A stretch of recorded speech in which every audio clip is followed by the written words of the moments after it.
எல்லோரும் எப்படி இருக்கீங்க? சென்னையில் இப்போ கேம்பஸ் போயிட்டுருக்கு 9, 10, 11. எல்லோரும் எப்படி அட்டென்ட் பண்ணிகிட்ருக்கீங்க? ஷார்ட் லிஸ்ட் ஆகிருக்கவங்களுக்கும் செலக்ட் ஆகிருக்கவங்களுக்கும் கங்க்ராச்சுலேஷன்ஸ் தான். ஷார்ட் லிஸ்ட் ஆக போகிறவங்களுக்கு கங்க்ராச்சுலேஷன்ஸ் தான். இன்றைக்கும் கேம்பஸ் பிளேஸ்மெண்ட் இருக்குது. All the very best. நல்லா அட்டென்ட் பண்ணுங்கள், ஹோப்போடு இருங்க. இப்போ நம்ம இன்டர்வியூ சீரிஸ் பார்ட் 11 பார்க்கலாம். என்னோட இன்டர்வியூ சீரிஸ் எல்லாமே பாருங்கள், கண்டிப்பாக உங்களுக்கு யூஸ்ஃபுல்லாக இருக்கும். கேம்பஸ் ஈஸியாக நீங்கள் கேம்பஸில் செலக்ட் ஆகிறதுக்கு என்னோடய வாழ்த்துக்கள். இந்த இன்டர்வியூ சீரீஸில் ரொம்ப யூஸ்ஃபுல்லாக இருக்கும். Okay fine. இப்போ நம்ம இன்டர்வியூ சீரிஸ் பார்ட் 11 போகலாம். மெயினாக இந்த கொஷின் வந்து கேட்பாங்க. டக்குன்னு நம்மளுக்கு கேட்டோடனே நிறைய பேருக்கு தெரியாமல் இருக்கலாம். இன்றைக்கி கூட கேம்பஸில் இந்த கொஷின் கூட கேட்கலாம். கோல்டன் ரூல்ஸ் ஆஃப் அக்கௌண்டிங், இது வந்து கண்டிப்பாக அவங்களுக்கு கேட்பாங்க. ஆல்ரெடி நம்ம தெரியும், அதை பேஸ் பண்ணி தான் நம்ம எல்லாமே பண்ணுவோம். பட் ஆனால் டக்குன்னு கேட்கும்போது நம்மளுக்கு தெரியாது. ஸோ அதனால் இந்த கொஷின் மறக்காமல் படிச்சிடுங்க, ரிமைண்ட் பண்ணிக்கோங்க. படிச்சிடுங்க இந்த சென்ஸ் ரிமைண்ட் பண்ணிக்கோங்க. Golden rules of accounting. Type of accounts. Golden rules. Personal அக்கௌண்ட்னா debit the receiver, credit the giver. Real அக்கௌண்ட்னா debit what comes in, credit what goes out. Nominal account na debit the expenses, losses, credit the incomes and gains.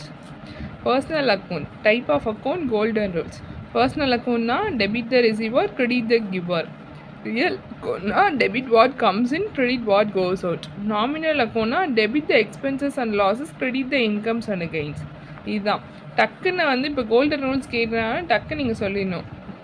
Personal account, debit the receiver, credit the giver. Real account, debit what comes in, credit what goes out. Nominal account, debit the expenses and losses, credit the incomes and gains. அப்படின்னு சொல்லிட்டு example பார்க்கலாம். Personal account, Raman, Yogesh, Ram and sons, outstanding salary, prepaid expenses etcetera. இதெல்லாமே வந்து personal அக்கௌண்ட்டில் வரும். பேர் Raman, Yogesh, Ram and sons, outstanding salary, prepaid expenses எல்லாமே வந்து பர்சனல் அக்கௌண்ட்ஸில் வரும். Debit the receiver, credit the giver personal account தான். ரியல் அக்கௌண்ட்னா என்னது? Cash, land and building, plant and machinery, furniture and fittings, assets, cash எல்லாமே வந்து ரியல் அக்கௌண்ட்டில் வரும். ஓகேவா? Cash, land and building, plant and machinery, furniture and fittings. அடுத்து nominal account. Salary, wages, purchase, sales, commission received எல்லாமே nominal அக்கௌண்ட்டில் வரும். Examples என்னன்னு சொல்லி கேட்கலாம். பர்சனல் அக்கௌண்ட்ஸோட எக்ஸாம்பிள் 2 சொல்லுங்கள், இல்லை நாமினல் அக்கௌண்ட் எக்ஸாம்பிள் சொல்லுங்கள் அப்படின்னு கேட்பாங்க. இல்லை கோல்டன் ரூல்ஸ் பற்றி சொல்லுங்கன்னு சொன்னாங்கன்னா நீங்கள் சொல்லலாம். கோல்டன் ரூல்ஸ் ஆஃப் அக்கௌண்டிங்கில் type of account, golden rules. Personal அக்கௌண்ட்னா debit the receiver, credit the giver. Real அக்கௌண்ட்னா debit what comes in, credit what goes out. Nominal அக்கௌண்ட்னா debit the expenses, losses, credit the incomes and gains. அடுத்து personal அக்கௌண்ட்ஸோட examples அப்படின்னு சொல்லி கேட்டாங்கன்னா ஏதாவது பேர் Raman, Yogesh, Ram and sons, outstanding salary, prepaid expenses etcetera. இது ரியல் அக்கௌண்ட்டுனா cash, land and building, plant and machinery, furniture and fittings. Nominal அக்கௌண்ட்னா salary, wages, purchase, sales, commission received etcetera. Okay, இதெல்லாம் வந்து எக்ஸாம்பிள்ஸாக கேட்டாங்கன்னு சொல்லலாம். இல்லை கோல்டன் ரூல்ஸ் ஆஃப் அக்கௌண்டிங் கேட்டாங்கன்னா நீங்கள் எக்ஸாம்பிள்ஸோடு சொல்லலாம். Next fixed cost. ஃபிக்ஸட் காஸ்ட்டுக்கும் வேரியபிள் காஸ்ட்டுக்கும் என்ன difference? Fixed cost, variable cost, semi variable காஸ்ட்னால் என்ன, அதோட எக்ஸாம்பிள்ஸு அப்படின்னு கேட்கலாம். இல்லை இது ஏதாவது ஒரு எக்ஸாம்பிள் கொடுத்தா அது ஃபிக்ஸட் காஸ்ட்டாக, வேரியபிள் காஸ்ட்டாக, செமி வேரியபிள் காஸ்ட்டான்னு சொல்லி கேட்பாங்க. Fixed cost do not change with increase or decrease in unit of production value. ஒரு வந்து நம்ம வந்து ப்ரொடியூஸ் பண்ணுறது வந்து கூடுறோம், குறைக்கிறோம், அதனால வந்து சேஞ்ச் ஆகாது. ப்ரொடக்ஷன் வந்து இன்க்ரீஸ் ஆனாலும் சரி, டிக்ரீஸ் ஆனாலும் ஃபிக்ஸட் காஸ்ட்டுங்கிறது ஸ்டாண்டர்டாக எப்பயுமே இருக்கும். ஃபிக்ஸட் காஸ்ட்டோட எக்ஸாம்பிள்ஸ் பார்த்தோம்னா நான் இங்கே எழுதியிருப்பேன். ரெண்ட் வந்து எப்பயுமே ஃபிக்ஸடாக இருக்கும். சேலரி, யூட்டிலிட்டி பில்ஸ் இது எல்லாமே வந்து ஃபிக்ஸடாக இருக்கும். ஃபிக்ஸட் காஸ்ட்னா என்னது? ப்ரொடக்ஷன் வேல்யூம் வந்து கூடினாலும் குறைஞ்சாலும் ஃபிக்ஸட் காஸ்ட் வந்து சேஞ்ச் ஆகாது. அதுக்கு example rent, salary, utility bills. Variable cost that changes as the volume change. அதான் யூனிட் ஆஃப் ப்ரொடக்ஷன் வந்து சேஞ்ச் ஆகும்போது வந்து இந்த வேரியபிள் காஸ்ட் வந்து சேஞ்ச் ஆகும். வேரியபிள் காஸ்ட் எப்போ சேஞ்ச் ஆகும்? யூனிட் ஆஃப் ப்ரொடக்ஷன் வந்து சேஞ்ச் ஆச்சுன்னா வேரியபிள் காஸ்ட் வந்து சேஞ்ச் ஆகும்.